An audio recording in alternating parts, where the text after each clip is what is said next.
Hello everyone. In this video you are going to learn Mahabharat कथा। महाभारत की कथा महर्षि पराशर के कीर्तिमान पुत्र वेदव्यास की देन है।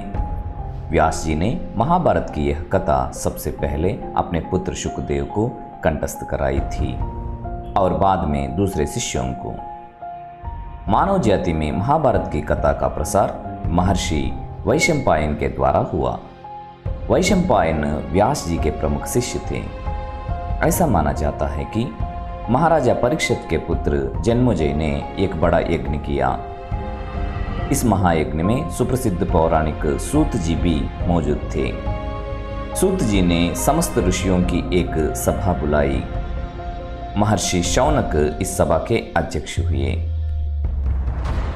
सूत जी ने ऋषियों की सभा में महाभारत की कथा प्रारंभ की कि महाराजा शांतनु के बाद उनके पुत्र चित्रांगद हस्तिनापुर की गद्दी पर बैठे।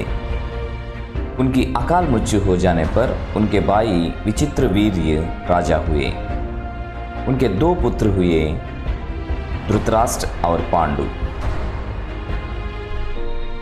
बड़े बेटे धृतराष्ट्र जन्म से ही अंधे थे, इसलिए उस समय की नीति के अनुसार पांडु को गद्दी पर बिठाया गया। पांडु ने कई वर्षों तक राज्य किया। उनकी दो रानियां थी, कुंती और माद्री।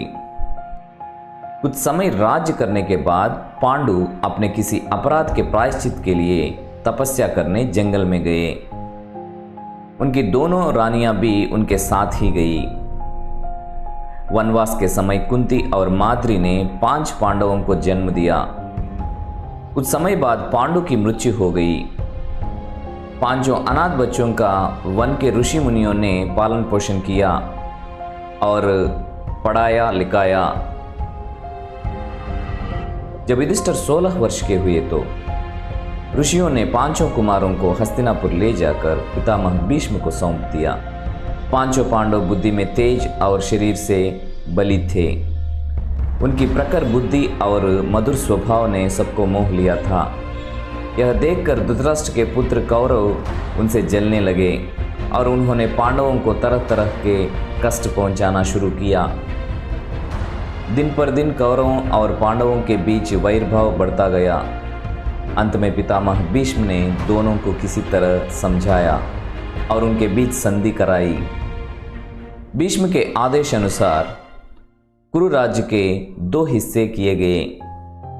कौरव हस्तिनापुर में ही राज्य करते रहे और पांडवों को एक अलग राज्य दे दिया गया, जो आगे चलकर इंद्रप्रस्थ के नाम से मशहूर हुआ।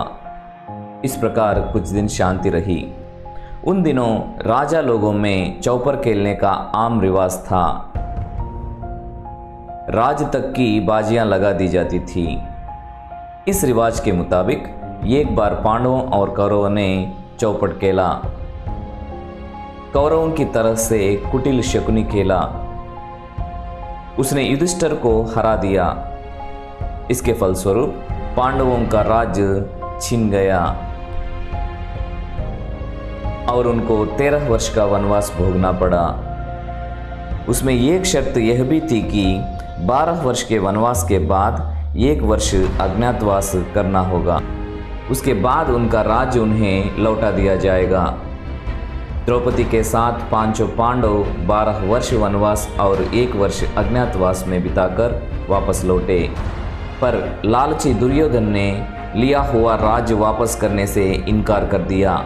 अतः पांडवों को अपने राज्य के लिए लड़ना पड़ा और फिर अपने पोते परीक्षित को राज्य देकर द्रौपदी के साथ तपस्या करने हिमालय चले गए। संक्षेप में यही महाभारत की कथा है।